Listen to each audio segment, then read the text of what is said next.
बाट सावित्री आ रही है।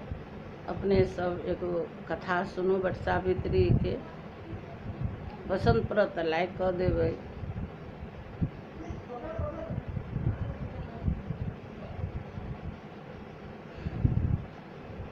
प्राचीन काल में एक गांव में एक ब्राह्मण रहते रहती। उनकर कन्या बड़ फुहर रहती। वो रोज की करथिन जे माड़ पसा कर और एगो बियर बगल में रहे चूहा के ने वही में डाल देथिन। रोज माड़ पसबथिन फिर वही बियर में डाल देथिन। वही बियर में नाग नागिन बसत रहथिन। उनकर अंडा सब गरम सब फूट जाए। फूट कर सब नाश भ जाए। कहलखिन नागिन रे नाग आब की करब। तो ब्राह्मणी बड़ उपद्रव कैलक। सब अंडा अपन फूट जाए।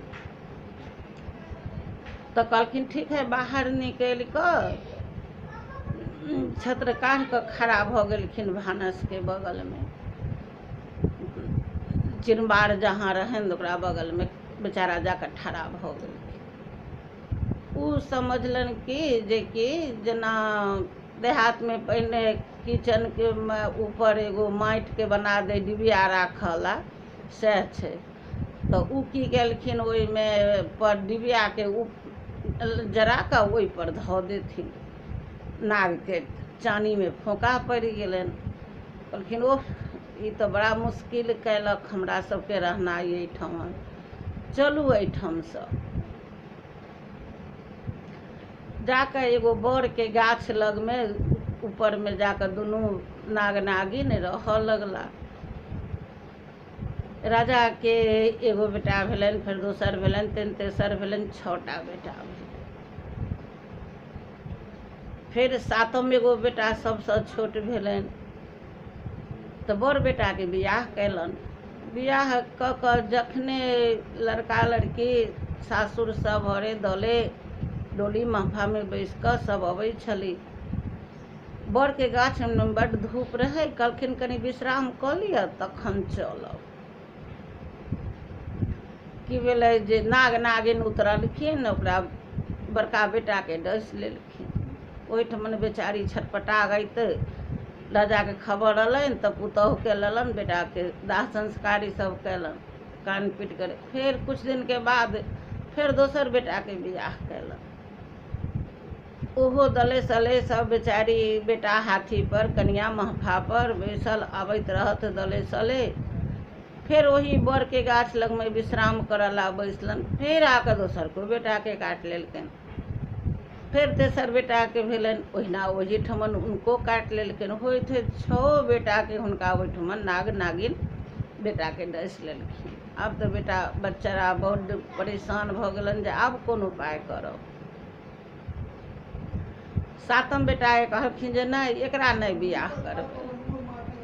एकरा नहीं बियाह करबै। एकरा हम बाहर भेज दै छी। कतौ रहतै कतौ रहत एतऽ नहीं रहत बियाह नहीं होतै। लड़का चल देलन।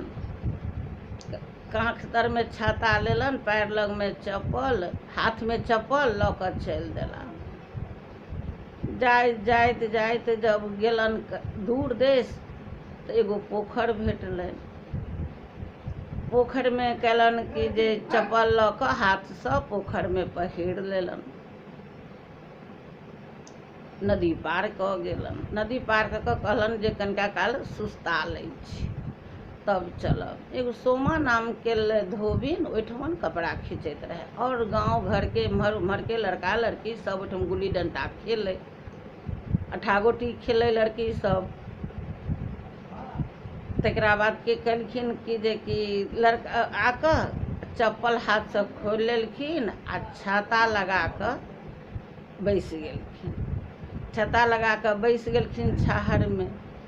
लड़का सब लगले उपहास कर जे अब ई देखियो ते बाभन के जे पानी में अलै तो चप्पल पहिर कर आ धूप में अथी गाछ के छाहर में अलै तो छाता लगा लेलकै। ई तो केहन मूर्ख ब्राह्मण छै। वही पर धोबी निकल के कहलकै गे तोरा सबके नहीं बुझाई छौ। बहुत होशियार ब्राह्मण छथिन। पानी में जखन एलखिन हँ तऽ पैर पानी के तर में तऽ नहीं देखथिन जे की छै, काँट छै, कुश छै, की छै, कंकड़ छै, तैला चप्पल पहिर लेलखिन हँ।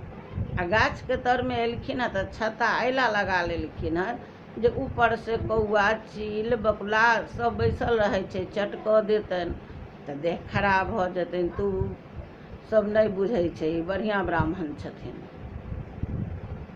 राजा के बेटा सोचलखिन कि जे देखियौ हमरा मन के बात ई धोबिन केना बुझि लेलक। ओकरा से बतियाए लगलखिन। बतियाइत बतियाइत कहलखिन अहाँ हमरा से बियाह करब? अहाँ ब्राह्मण छी, हम धोबिन छी, हम केना बियाह करब? कहलखिन कोनो बात न है। बैस कऽ लगलखिन सब बात समझाबऽ जे हमर बड़का भाई के हमर माँ एना कयलक, मारि पसा कऽ धऽ दै सब साँप। 6 भाई हमर बड़ के गाछ लग में मरि गेल, 6 भौजाई घर में बैसल है, एकमात्र हमही छी जे चल देलियै विदेश। तोरा बड्ड गुण छौ, हमर मनक बात तू बुझि गेलै हँ, एहिला तोरे से हम बियाह करब। कहलखिन ठीक छै। दुनू गोटे बियाह कऽ ले। बियाह कऽ कऽ अब अयलन जब ओही बर के गाछ लग में दुनू आदमी बैस गेलन। ओहि दिन जेठ के अमावस्या रहे। सब लोग औरत सब अगल बगल के अथी बर के गाछ में पूजा करैत रहत। ई ओहिठमन बैस कऽ देखै छै आकि नाग नागिन दुनू आयल। सोमा की कयलन, ओहि नाग के मुट्ठी लऽ कऽ पकड़ि कऽ और ढाकन से झाँप कऽ जांघतर में चाँप लेलन। आकि ऊपर से नागिन एलखिन, गे हमर बर दे। तऽ सोमा कहै छथिन हमर मर दे। गे हमर बर दे, कहै छथिन हमर मर दे। 6 बेर कहलखिन। 6 बेर में कहलखिन जे नहीं, आइ तऽ तोरा बर के हम छोड़बौ न, हमर मरलाहा सबके दे। आ कि 6 बेर अपन पूछ पटक देलखिन नागिन। 6 बेटा राम राम कहैत उठ गेला। ओ दिन बरसावित्री रहे। औरत सब मांग कऽ सोमा बेढ़ देलन आर लीची लऽ कऽ बेढ़ देलन, आम लऽ कऽ बेढ़ देलन, नैवेद्य देलन, दूध लावा चढ़ेलन। किए बाबा सपनी खिलायल, किए दिल लावा दूध, एह सपनी मोरा बैरन होता, पिया ल जेता बड़ी दूर। कहि कऽ उज्जर लीची के छिलकर नैवेद्य देलन, उज्जर लावा दूध उनका ओ सबसँ मांग कऽ ओहो पूजा कैलन। आ इहे मंत्र 3 बेर कऽ पढ़लखिन। के बाबा लवनी, के बाबा सपनी खिलाओल, किए दिल लावा दूध, यह सपनी मोरा बैरन होता, पिया ल जेता बड़ी दूर।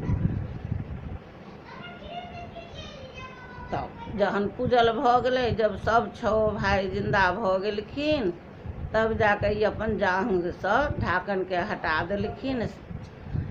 नाग बेचारा निकलि गेला। राजा के खबर गेलनि। राजा ओतऽसँ दौड़ल अयलन जे हमर बेटा सब जी गेल। तकरा बाद 6 बेटा के लऽ कऽ, पुतहु के लऽ कऽ एक साथ महफा पर 6 बेटा हुनका दुआरी पर पहुँचलनि। पंडिताइन के कहलखिन हे पंडिताइन लाउ सब चीज परीछ कऽ लऽ चलू सब बेटा के। परीक्षा अयलन। 7 बेटा के परीछलन, 7 पुतहु के परीछ कऽ घर में लऽ गेलन। तब ई केना भेल? तऽ एना सोमावती कहलखिन जे भेलै। सारा खिसाई जाइ छलन, चप्पल एना उतार लेलन, छत्ता लगा लेलखिन गाछ लग। सब कहानी हमरा कहलखिन। तऽ कहलखिन हमरा से बियाह करू। तऽ बियाह हमरा से कैलन। हम ओतऽ से अयली, एतऽ साँप हमरो दुनू प्राणी के काटल आयल, तऽ हम पकड़ि कऽ जांघतर में चाँप लेली आ बर के पूजा कैली, दूध लाबा हुनका चढ़ौलियनि। आइ से सब दिन सब आदमी दूध लाबा बिसहर के जेठ के अमावस्या के दिन चढ़ाएब, किछु नहीं अपना परिवार के हाथ। ई कहि कऽ सब राजपाट भोगऽ लगलन, सब भोग कऽ सब प्राणी रहऽ लगलन।